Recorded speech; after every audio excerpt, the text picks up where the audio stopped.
Hello भाई मैं YouTube family आशा करছি ଆପଣମାନେ ଭଲରେ ଥିବେ ମୁଁ ବି ଭଲରେ ଅଛି। ଚାଲନ୍ତୁ ଆଜିର ବ୍ଲଗ୍ଟି ଷ୍ଟାର୍ଟ କରିବା। ଆଜିର ବ୍ଲଗ୍ଟି ନିଆରା ଆଉ ଥମ୍ବନେଲ୍ ଦେଖି ତ ଜାଣିପାରୁଥିବେ। ଭିଡ଼ିଓଟି ଲାଷ୍ଟ ପର୍ଯ୍ୟନ୍ତ ଦେଖନ୍ତୁ, କ'ଣ ହେଇଛି କ'ଣ ନାହିଁ ନିହାତି କମେଣ୍ଟରେ ଜଣାଇବେ। ଚାଲ ଭିଡ଼ିଓ ଷ୍ଟାର୍ଟ କରିବା। ଆଜ୍ଞା ଏଇଟା ଗୋଟିଏ ଆମର କମ୍ୟୁନିଟି ସେଣ୍ଟର। ଏଠି ଗାଁ ଚାରିପାଖ ଫିସ୍ ବୁକ୍ କରିବା ପାଇଁ ସ୍କୁଲର ଥିଲା ପ୍ରାଇଭେଟ୍ ସ୍କୁଲ।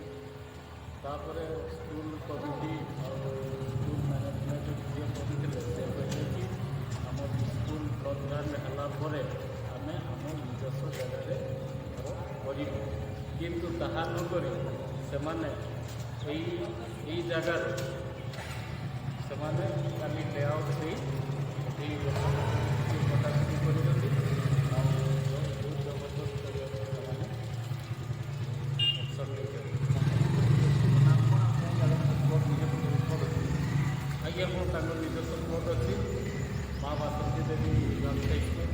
ତାଙ୍କର ହତିଆନ ଶ୍ରମିକ ନମ୍ବର ହେଉଛି 699/299। ତାଙ୍କର ହତିଆନ ନମ୍ବର। ସେମାନେ କେଉଁ ଜାଗାରେ ଅଛନ୍ତି? ତାକୁ ବର୍ତ୍ତମାନ କମ୍ୟୁନିଟି ସେଣ୍ଟରରେ ଦିଆହେଇଛି। ଗାଁବାଲା ଏଇଟା ଗୋଟେ ସବୁ ଲୋକମାନେ ଏକଜୁଟ ହେଇକି ଯେ ପର୍ଯ୍ୟନ୍ତ ଘର ନ ହେଇଛି ଏ କମ୍ୟୁନିଟି ସେଣ୍ଟରରେ ସ୍କୁଲ କରିବା ପାଇଁ ଦିଆଯାଏ। ବର୍ତ୍ତମାନ ଆମେ ଚାହୁଁଛୁ ଯେ ତା ନିଜସ୍ୱ ଜାଗାରେ ଘର କରି ସ୍କୁଲଟିକୁ ଆରମ୍ଭ କଲେ ଆମେ ଗାଁ ଲୋକ ବହୁତ ଉପକୃତ ହେବ। ମାନେ ଆମର ଏଠି କମ୍ୟୁନିଟି ସେଣ୍ଟର ଥିଲା। ଗାଁ ଲୋକ ତାଙ୍କର କ୍ଲାସ୍ ରୁମ୍ କିଛି ନଥିଲା। ଏଠି କରିବା ପାଇଁ ସେମାନଙ୍କୁ ଆମେ ସମସ୍ତ ସ୍ୱୀକୃତି ଦେଇଥିଲୁ। ଯେହେତୁ ଏଇଟା କଞ୍ଜେସନ୍ ଜାଗା, ଯେପର୍ଯ୍ୟନ୍ତ ଚାଲିଛି ତାଙ୍କ ଗ୍ରାଣ୍ଡ ହେଇଗଲା, ଘର ଆସିଗଲା ସେଠି ତାଙ୍କ ଜାଗାକୁ ସେମାନେ ସ୍ୱୀକୃତ କରିବା ଭଲ ବହୁତ ଆଉ ଦ୍ୱିତୀୟରେ ଏଇଟା କଞ୍ଜେସନ୍ ଜାଗା, ଛୁଆମାନେ ଖେଳ ସୁଯୋଗ କରିପାରିବେନି। ଆଉ ସେମାନେ ନିହାତି ସେ ଜାଗାକୁ ସ୍ଥାନାନ୍ତରିତ ହେବା ଉଚିତ। ତା ସତ୍ତ୍ୱେ ବି ଏଇଠି ଆସିକି ଲେଆଉଟ୍ ଦେଇକି ଆଉ ନୂଆ ସ୍କୁଲ ଘର କରିବା ପାଇଁ ସେମାନେ ଚେଷ୍ଟା କରୁଛନ୍ତି। ତେଣୁ ଆମେ ତାକୁ ପ୍ରତିରୋଧ କରୁଛୁ। ହଁ ରେ ଠିକ୍ ଅଛି।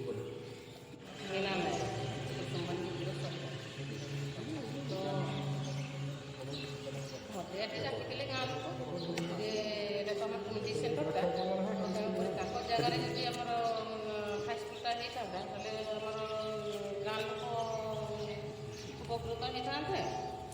ତେଣୁକରି ସେମାନେ ନ କରିକିରି ଆମେ ସ୍କୁଲ ଜାଗାରେ ହିଁ ସେମାନେ ଘର କରିବା ପାଇଁ ଚାହିଁଲେ। ତେଣୁକରି ଆମର ଗାଁ ଲୋକ ବିରୋଧ କରୁଛନ୍ତି। ତେଣୁକରି ତାଙ୍କ ଜାଗାରେ ଆମର ସ୍କୁଲଟା ହେଇଗଲେ ଗାଁ ଲୋକ ଉପକୃତ ଜାଗା ଆଜ୍ଞା ହାଇସ୍କୁଲ କିଛି ଜାଗା ଅଛି ସେଠି ହେଲେ ଆମେ ଗାଁକୁ ଶିଖିବ।